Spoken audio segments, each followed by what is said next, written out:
والمستمسكون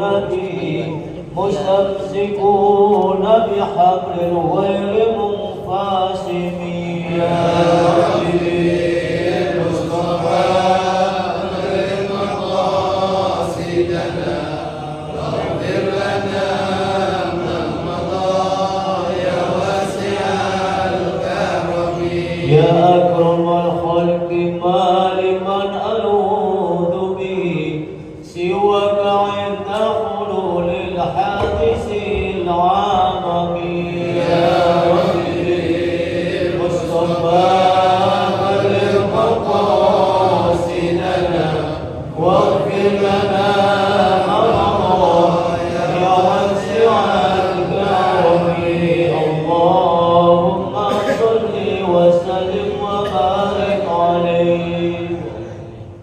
Assalamualaikum warahmatullahi wabarakatuh.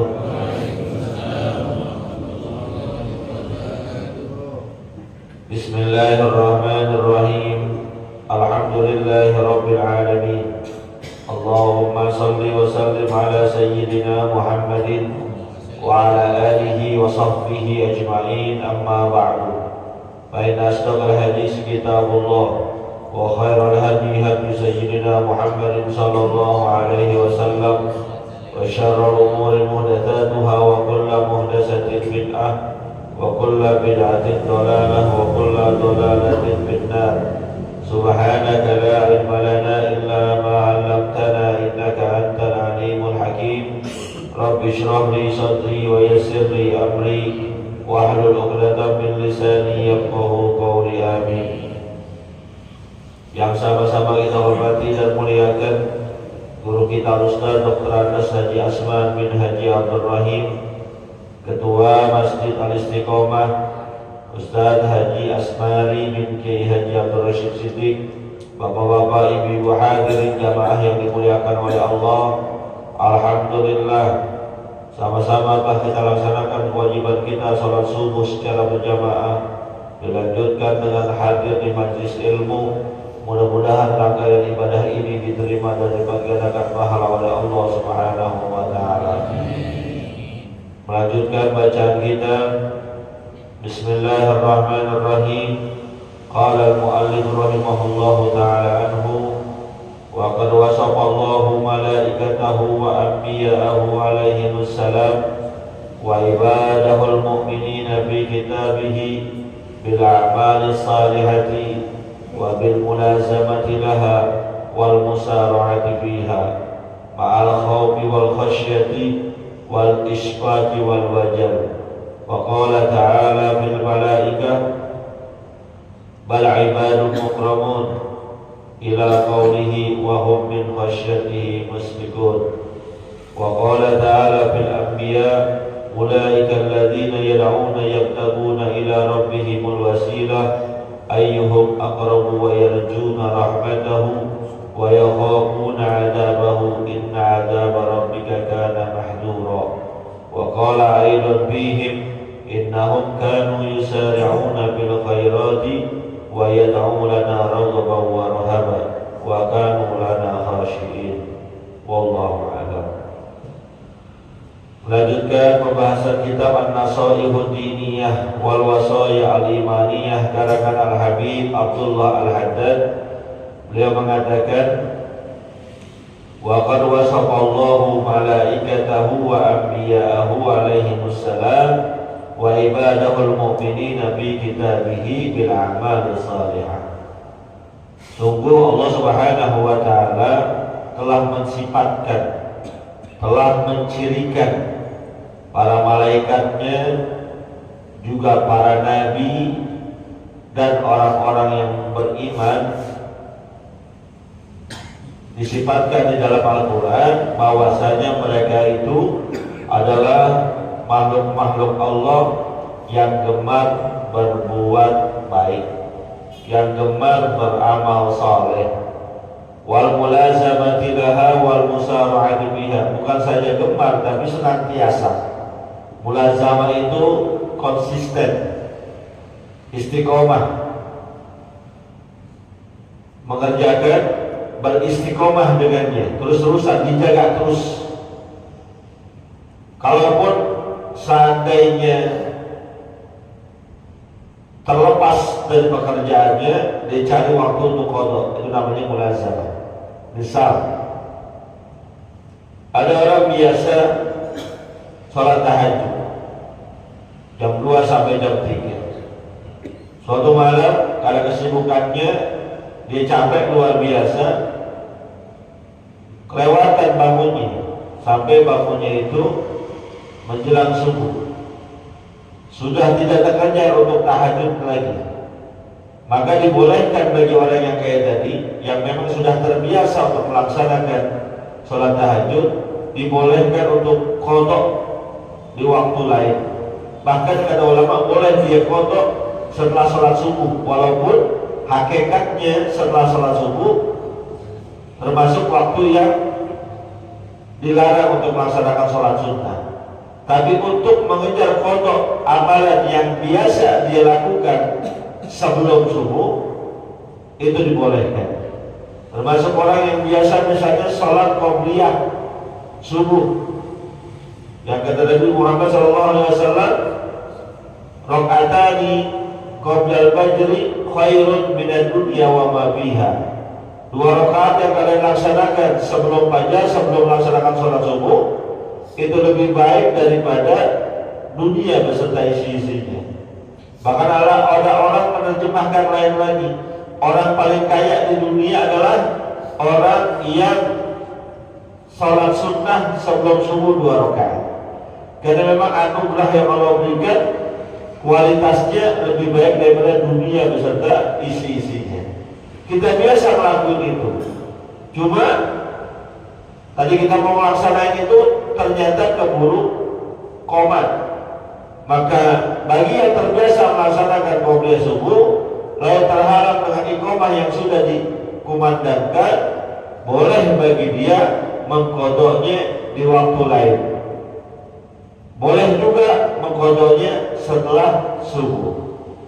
Tapi bagi yang nggak biasa, nggak pernah, jarang-jarang, bukan yang mulazamah, bukan yang konsisten, lalu ketinggalan untuk melaksanakan sholat sunnah fajar, qobliyah subuh, maka dilarang qadhanya setelah subuh, gitu.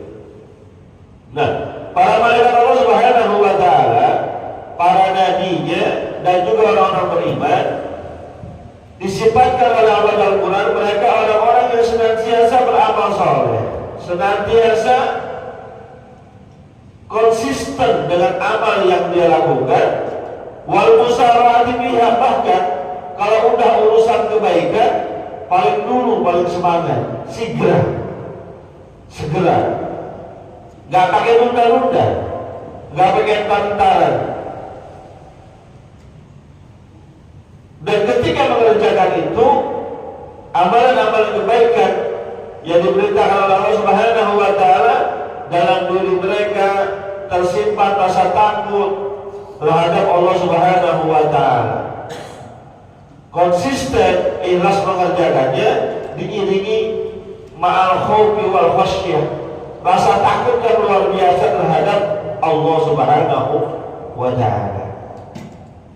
Maka kita lihat para nabi, orang-orang soleh zaman dulu, saking takutnya mereka terhadap Allah Subhanahu wa Ta'ala, ketika mendirikan sholat lebih banyak nangisnya.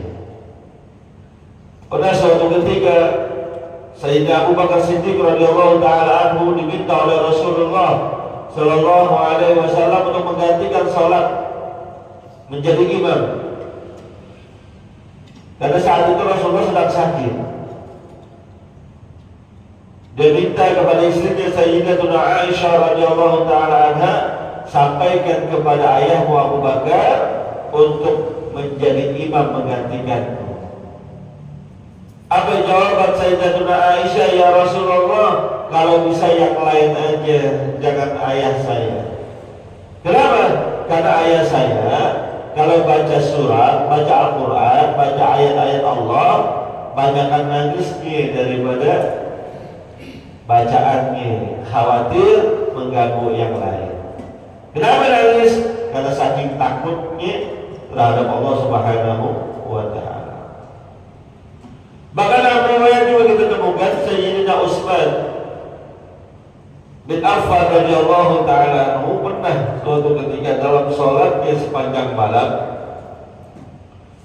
biasanya dia sholatnya itu banyak menghatamkan Quran, tapi pernah suatu ketika dalam sholatnya sepanjang malam bacaan surahnya itu aja diulang-ulang sampai nangis.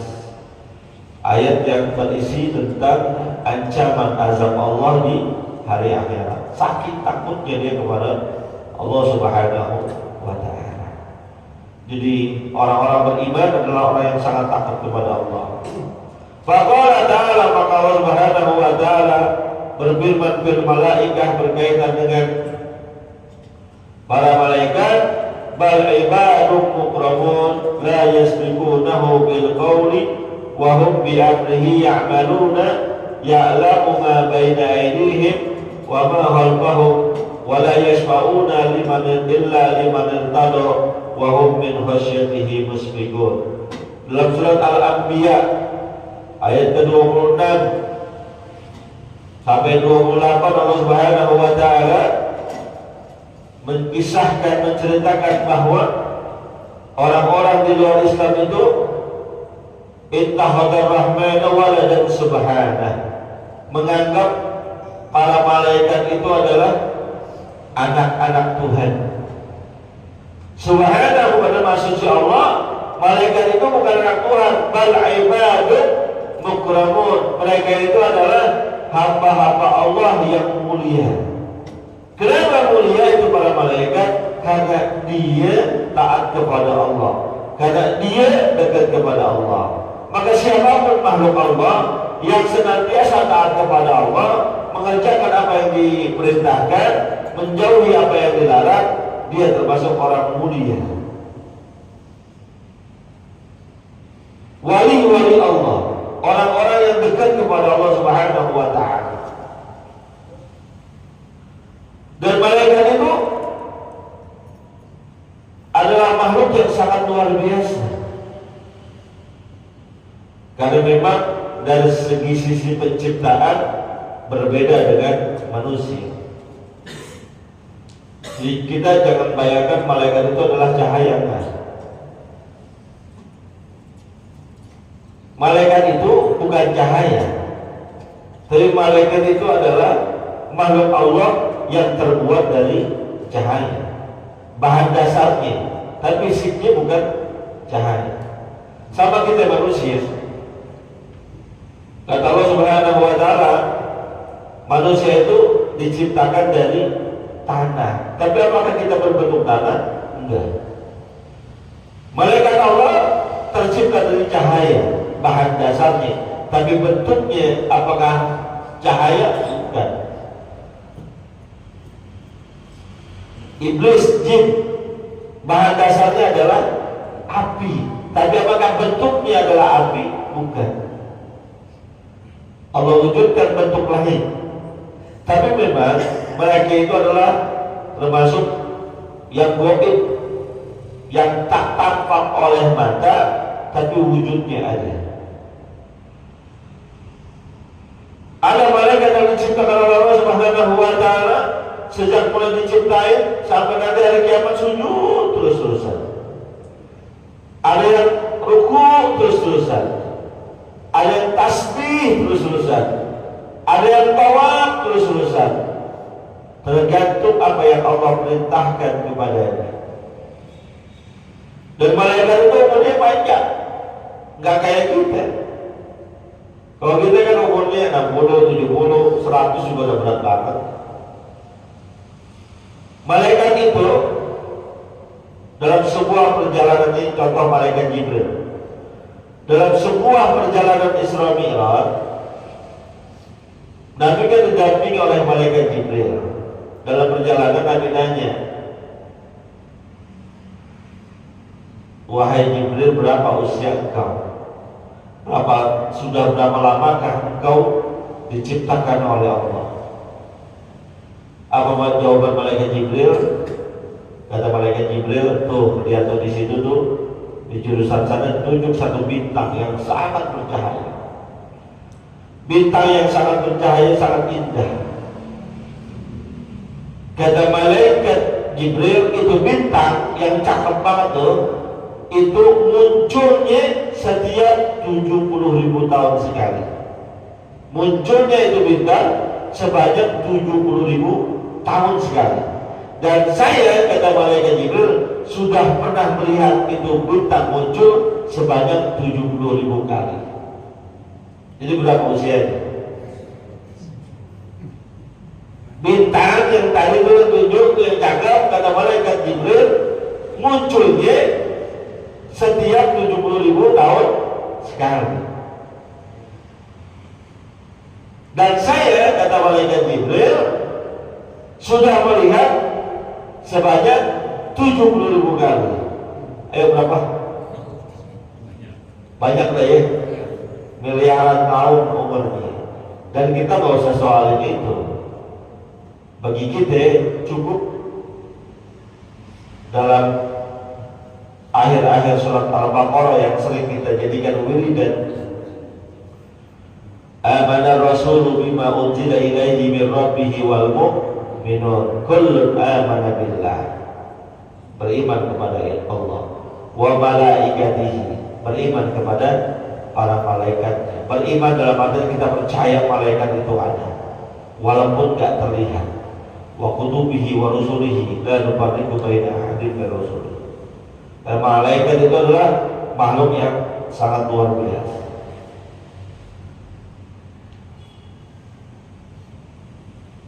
Dan tidak kasat mata, tidak terlihat oleh mata. Jadi kalau ada orang ngaku melihat malaikat masih dalam keadaan hidup, itu hampir dikatakan sesuatu yang sangat mustahil dalam bentuk aslinya. Karena baginda Nabi kita Muhammad SAW itu kalau terima wahyu kan melalui perantaraan malaikat Jibril. Nah, malaikat Jibril itu datang dalam berbagai bentuk, kadang dalam bentuk aslinya, kadang dalam bentuk menyerupai. Nah, kalau datang dalam bentuk aslinya, sebagaimana yang terjadi pada saat wahyu pertama turun, Iqra bismi rabbikal ladzi khalaq dan seterusnya, itu tingginya melebihi tingginya langit, memiliki 600 sayap yang kalau dibentangkan satu sayapnya itu menutupi dari ujung bumi daerah timur ke ujung bumi daerah barat. Kalau ketemu dengan penampakan aslinya, pasti beliau baginda Rasul itu gigil, saking dahsyatnya.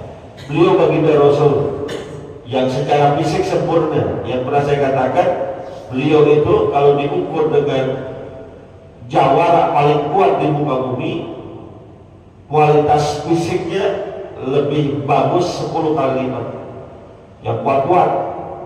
Tapi kalau dibandingkan dengan kita yang orang biasa, 30 kali lipat kualitasnya fisik Nabi.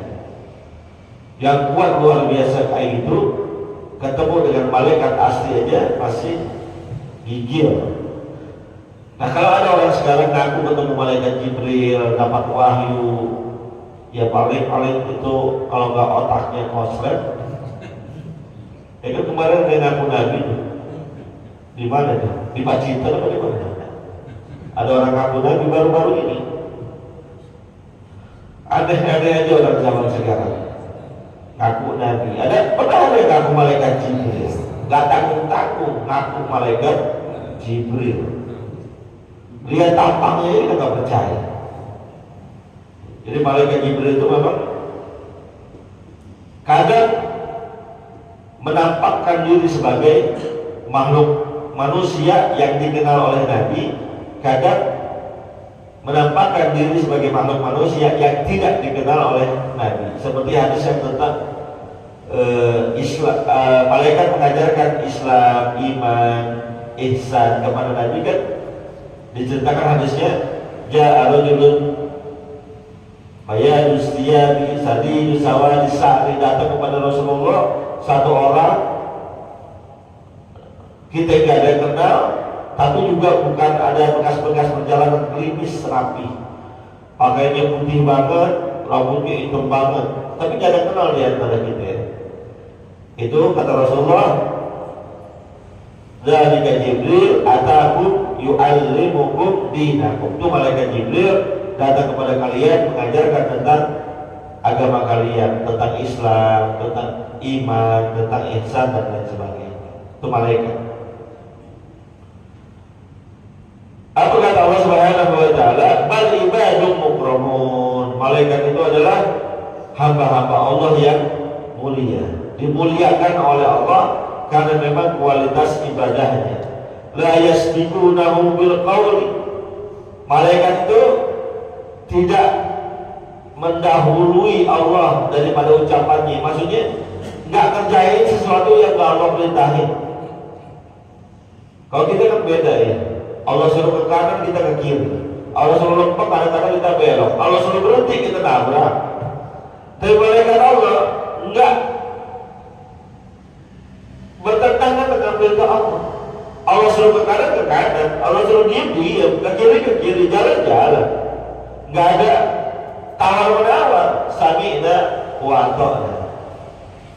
Bahkan dalam surat At-Tahrim lebih jelas lagi,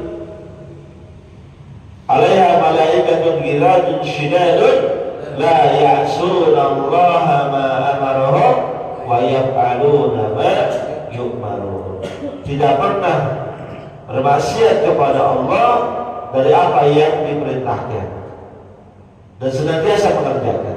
Jadi kalau malaikat mohon maaf nyabut nyawa bukan karena nafsunya malaikat, tapi karena perintah Allah. Kalau nafsunya malaikat habis, kita udah mati semua ini. Malaikat Israel nyabut nyawa ya atas perintah Allah. Malaikat Mikael turunkan rezeki, turunkan hujan, itu atas perintah Allah, bukan atas perintah Barere. Barara bukan Barere tuh, yang tukang Barere apa Barara namanya. Bukan atas perintah dia, bukan juga atas perintah ustadz guru kiai. Karena aneh-aneh di zaman sekarang urusan hujan mintanya Mbak Barere naik turunnya. Ada lagi minta uang. Saya pernah lihat tuh tampilannya seorang bernama, saya sebut namanya karena ini nggak benar, jadi ikutin di Banten. Kalau nggak salah namanya Gus Yusuf. Minta rezeki yang mau ya. Duit turun, Jibril turun duit lah. Itu dari mana itu? Cari itu ada, itu jadi ikut itu. Ya. Malaikat bekerja atas perintah Allah. Kalau Allah bilang hujan, Allah bilang turunin duit. Makanya Islam ngajarin kalau lagi kemarau minta hujan, caranya dengan apa? Salat istisqa,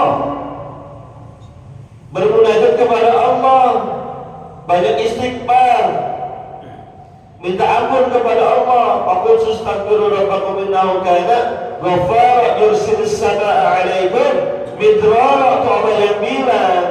Malaikatnya bagaimana Allah? Biar dikata kita kekeringan banget, malaikat tahu kita kekeringan banget, gak bakal diturunin hujan. Kenapa? Karena malaikat hanya mengerjakan apa yang Allah perintahkan. Biar kata ada orang beragajulan banget, brengsek banget, jahat banget, malaikat tahu, malaikat gemes, mungkin gemes, tapi dicabut gak nyawanya? Kan gak, kenapa? Allah gak suruh. Kalau Allah suruh, jangankan yang udah tua bangga, baru jeplos, pak, kata Allah cabut nyawanya, cabut, selesai urusan. La ya'sunallaha ma amarahum wa yaf'aluna ma yu'marun. La yasbiquna bil qawl. Malaikat itu enggak pernah mendahului Tuhan dalam segala hal. Allah suruh berhenti, dia berhenti. Allah suruh jalan, dia jalan. Wa hum bi amrihi ya'malun.